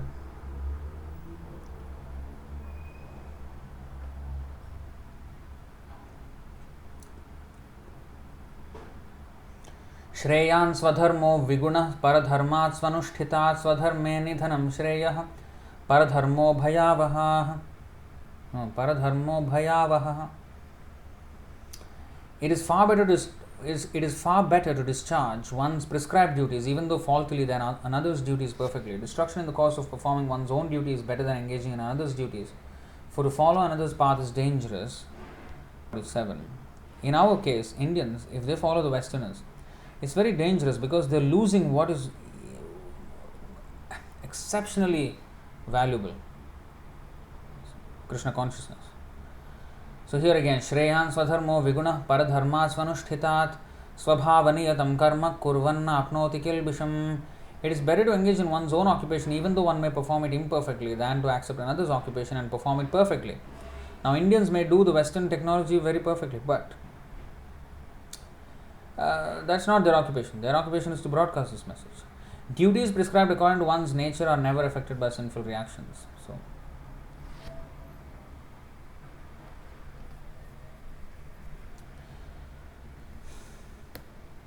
purport, the magnanimity. Wow, this computer is just going from bad to worse. Purport, the magnanimity of Lord Chaitanya Mahaprabhu is expressed in this very important verse. Although he was born in Bengal and Bengalis therefore have a special duty toward him, Sri Chaitanya Mahaprabhu is addressing not only Bengalis but all the inhabitants of India. It is in the land of India that actual human civilization can be developed. Human life is especially meant for God realization, as stated in the Vedanta Sutra, Athato Brahma Jignasa.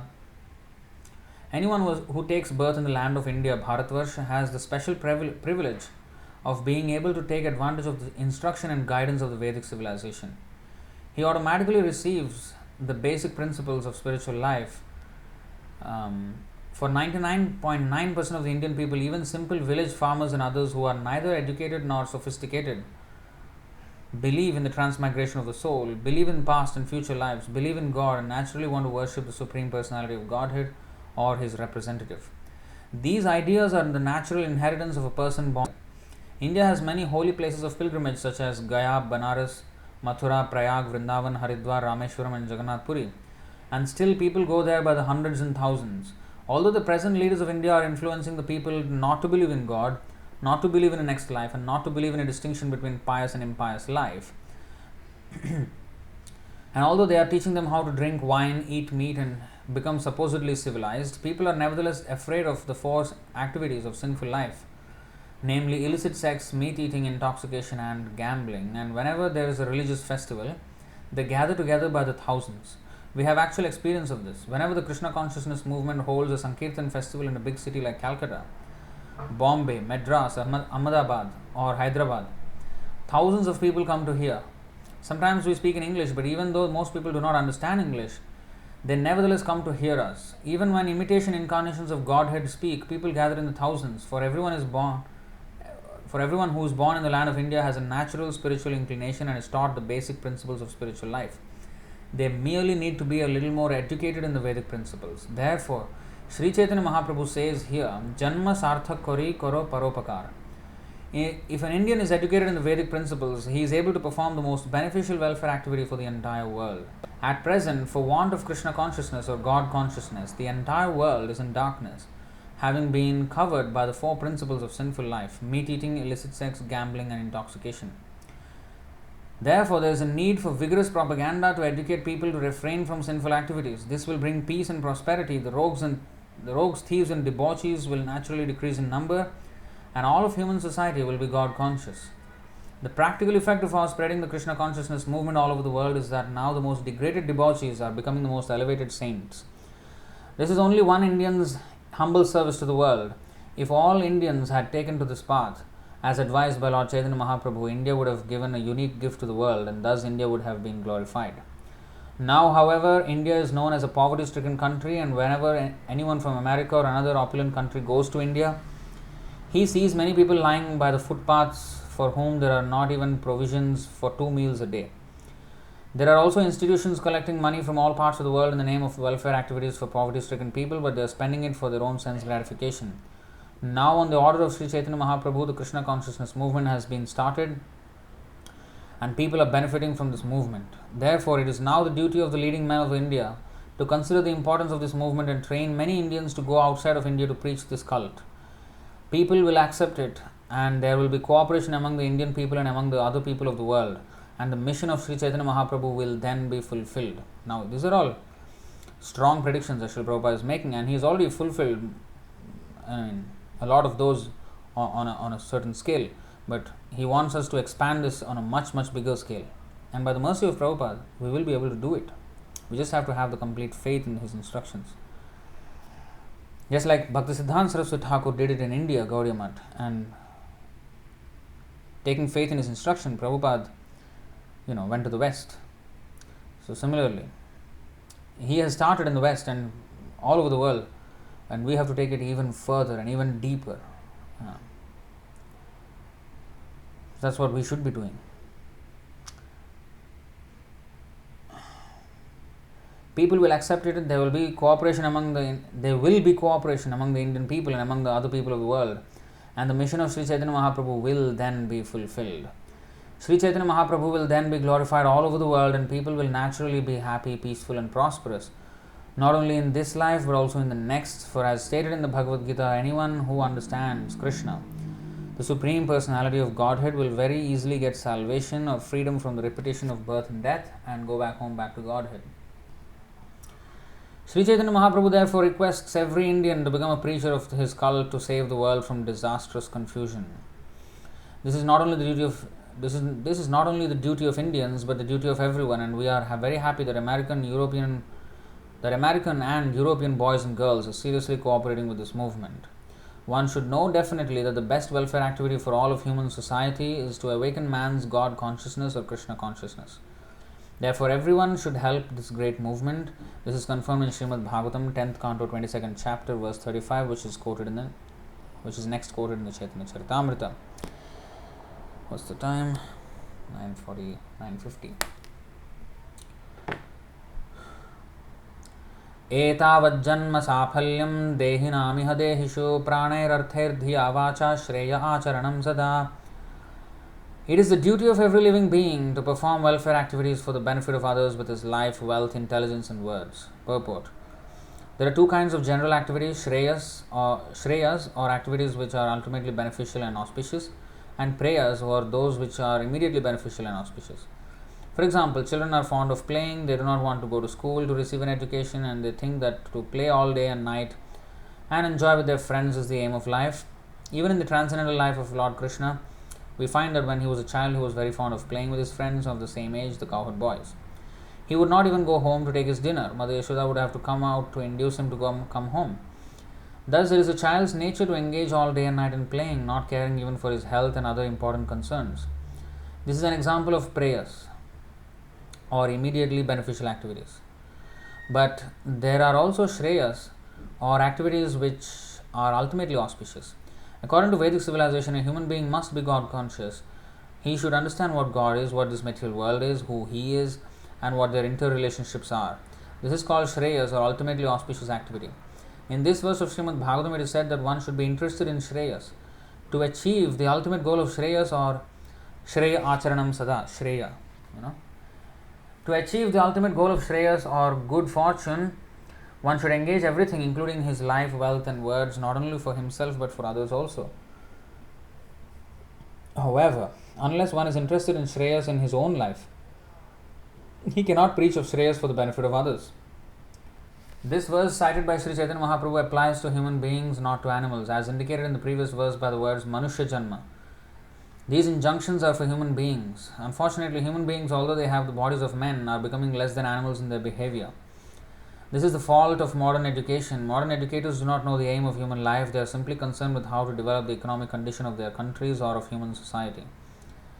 This is also necessary.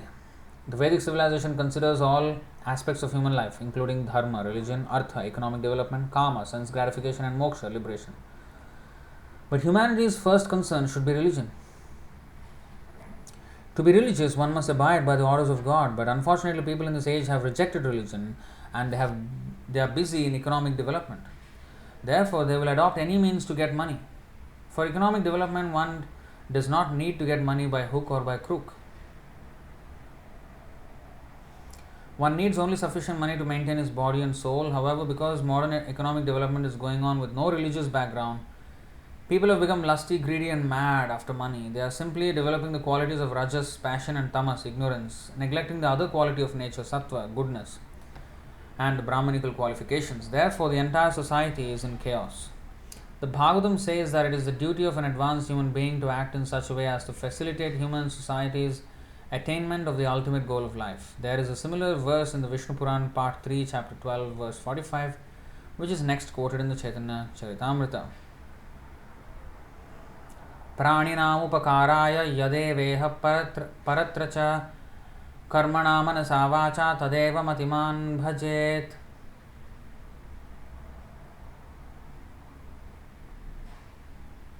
Wow, it's a very nice verse. We'll read this also then. By his work, thoughts and words, an intelligent man must perform actions which will be beneficial for all living entities in this life and the next. Purport. Unfortunately, people in general do not know what is to take place in the next life. To prepare oneself for his next life is common sense and it is a principle of the Vedic civilization, but presently, people throughout the world do not believe in a next life.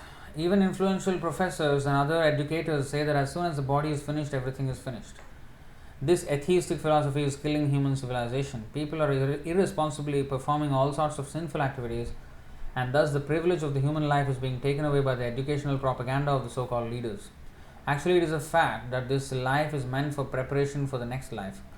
By evolution, one has come through many species or forms, and this human form of life is an opportunity to promote oneself to a better life. This is explained in the Bhagavad Gita 9.25. Yanti deva vrata devan pitrin yanti pitravrataha bhutani yanti bhutejja yanti madhyajinopimam. Those who worship the demigods will take birth among the demigods. Those who worship ghosts and spirits will take birth among such beings. Those who worship ancestors go to the ancestors, and those who worship me will live with me. Unquote. Therefore, one may promote himself to the higher planetary systems which are the residence of the demigods. One can promote himself to Pitraloka, one can remain on earth, or one can go also to back home, back to Godhead. This is further confirmed elsewhere in the Bhagavad Gita 4.9. Tattvavit punarjanmanaiti mameti sorjuna. After giving up the body, one who knows Kṛṣṇa in truth does not come back again to this world to accept a material body, but he goes back home, back to Godhead. This knowledge is in the Shastras, and people should be given the opportunity to understand it. Even if one is not able to go back to Godhead in one life, and the Vedic civilization at least gives one the opportunity to be promoted to the higher planetary systems, where the demigods live, and not glide down again to animal life. At present, people do not understand this knowledge, although it constitutes a great science, for they are uneducated and trained not to accept it. This is the horrible condition of modern human society. As such, the Kṛṣṇa consciousness movement is the only hope to direct the attention of intelligent men to a greater benefit in life.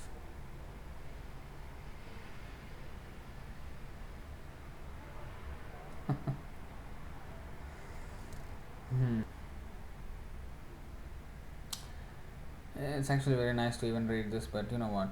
We will read this next session. I think it's already 10 o'clock. It's going to be. But it's a very nice verse.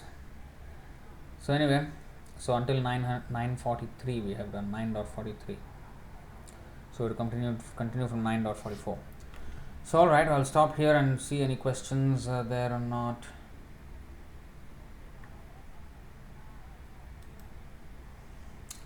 Divya Mataji is asking, Prabhuji, how did Madhavendra Puri Acharya knows that Sri Chaitanya Mahaprabhu is going to be arriving soon and be blessed, and he blessed Ishwara Puri Acharya? Is there any prediction already mentioned?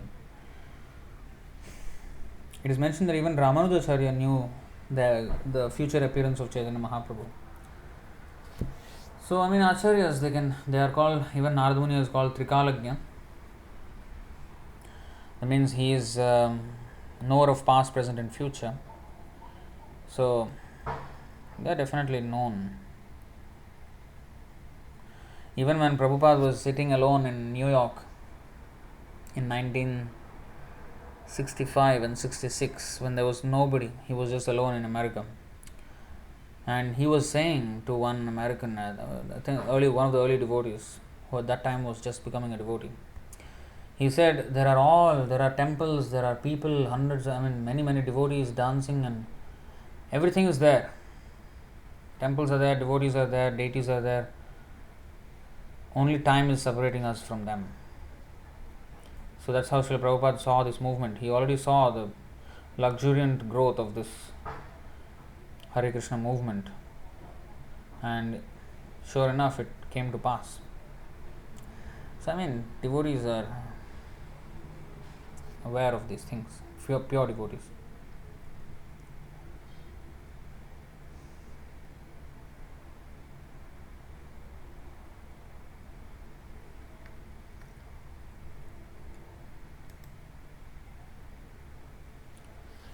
Himanshu, Prabhu, is making farm communities also adapting according to the situation? I mean, we can have farm communities, but nobody is going to come to the farm. Everybody is going to be in the cities. Wherever people are, we have to go there and shout, chant Hare Krishna and be happy. That's what we need to do. So, if they are congregating more in the villages, then we have to go there. If they are congregating more in the cities, then we have to go there. We have to adapt to wherever people are, and then go there and broadcast. And of course, I mean, farm community, that is the natural way of doing it.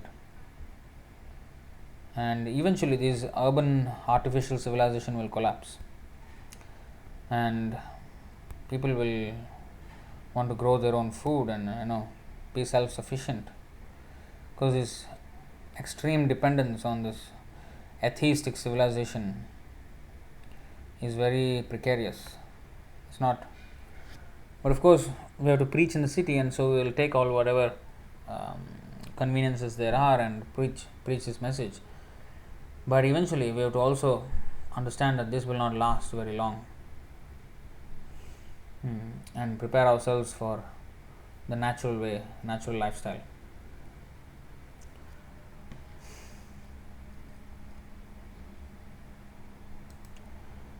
Himanshu, regarding this, when once Srila Prabhupada arrived in Hyderabad, it was a very dry and drought-like situation, as there had not been any rain for at least 1 year. During the last monsoon, there was no rain, but during the program there, in the last 2 or 3 days, the rain started, and Prabhupada mentioned this is due to our kirtan. It also came in newspapers that the Sankirtan is bringing rain.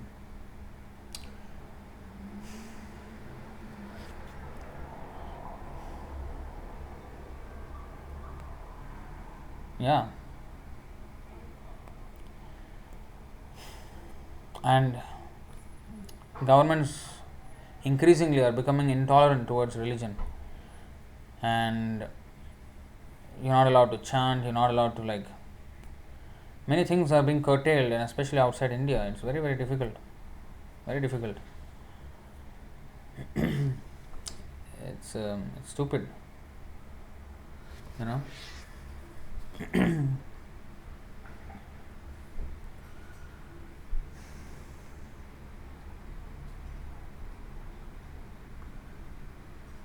Divya Mataji, Prabhuji, Madhavendra Puri at the end of his life was not well. Bhaktisiddhanta Saraswati Thakur was poisoned. Similarly, Srila Prabhupada as well. Even Sri Kṛṣṇa himself was shot an arrow which was poisoned by the hunter. Is this common to all great Vaishnavas? Prahlad Maharaj was poisoned. Well, what is common is that there are going to be always in this world two kinds of living entities. Dvaubhuta sargo lokesmin daiva asura evacha Vishnu bhakta smrito daiva asurastad viparyaya. So there will be the godly section of population, and then there will be the demoniac. And the godly section of population, who are devotees of Kṛṣṇa,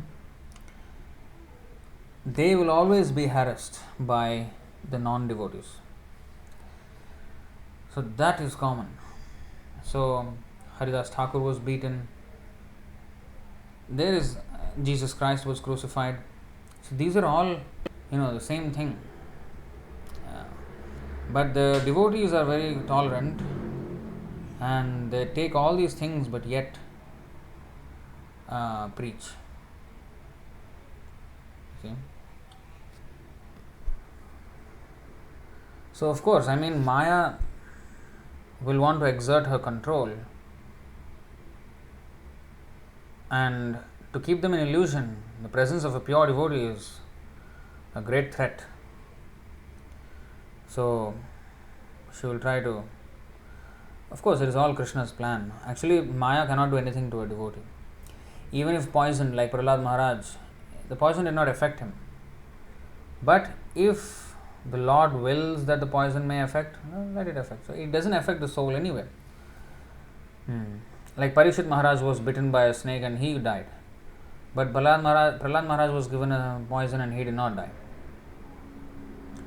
So who Krishna wants to, we may say protect or not protect, but actually it is the body. One day the body will go away anyway. So protection means actually spiritual protection. The devotional service that one has rendered to Kṛṣṇa, that will be protected. Whether this body will be protected or not, that is Krishna's wish. But he will definitely protect the devotional service of a devotee.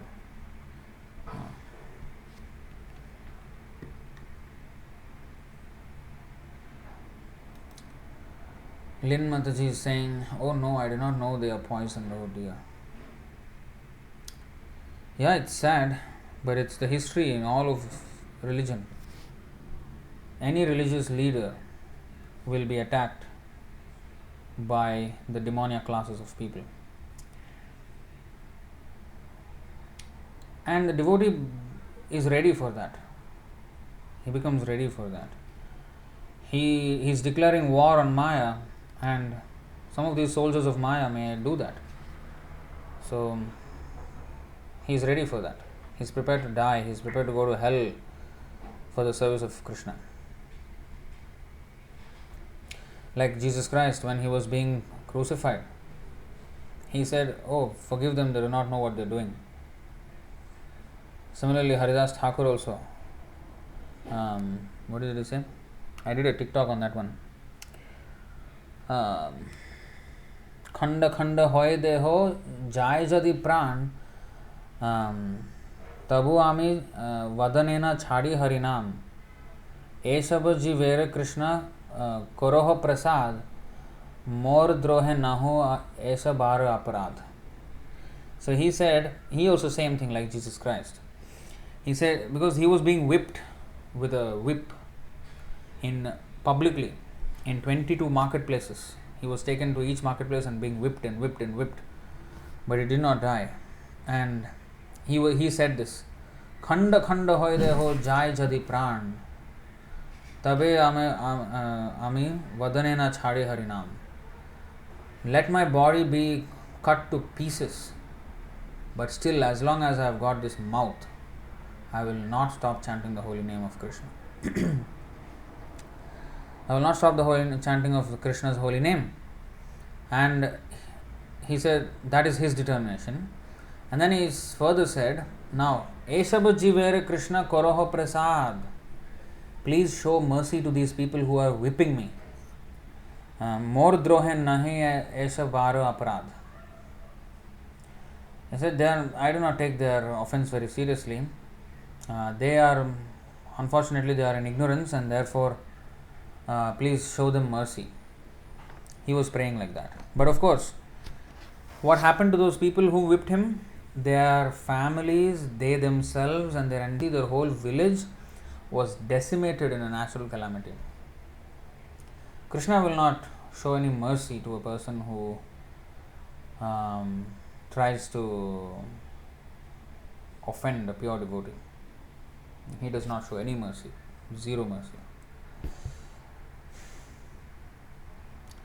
Alright, what else we have? As Uddhava, Sandipani Muni, Akrura, and so many who appeared in Sri Krishna Leelas appeared again during Sri Chaitanya Mahaprabhu's pastime. So is there any chance that acharyas like Bhaktivinoda Thakur will appear again and again within these 10,000 years of golden period? I do not know. I do not want to speculate. There is no need if we follow the instructions. You see? So, no need to speculate. Bhaktivinoda Thakur, there is no mention like that. So,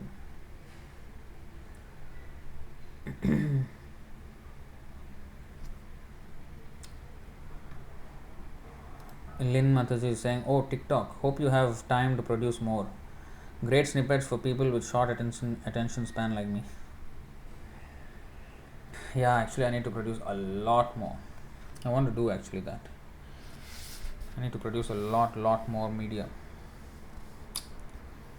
I will do it. I will do it. Even with this temple project, let's see. It has to be done somehow or other.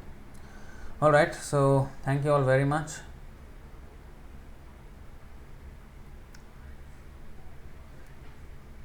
जय श्री चैतन्य चरितामृत की जय, चैतन्य महाप्रभु की जय, अनंत कोटि वैष्णव वृंद की जय। Gaudiya Vaishnava Sampradaya ki jai, Srila Prabhupada ki jai. Nitai Gaur Premanande. Divya Mataji is saying, thank you Prabhuji for clear explanations. I don't know when the speculation demon will go out of me. I am trying a lot. Alright, so thank you very much. Hare Krishna.